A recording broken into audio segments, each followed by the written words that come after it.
Dahil nahirapan tayo sa pagkakat ng subdi, paper, lalo kung continuous.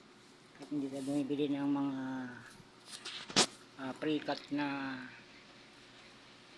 subdi paper. Ganito yung idea na gusto kong i-share sa inyo.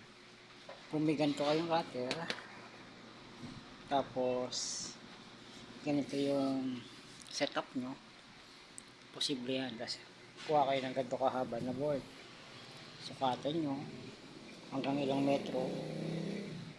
Ito yun 39, bali hanggang dito 40 yung case.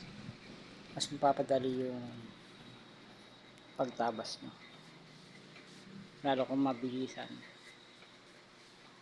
Yan, nakita nyo yung tabas, maganda. So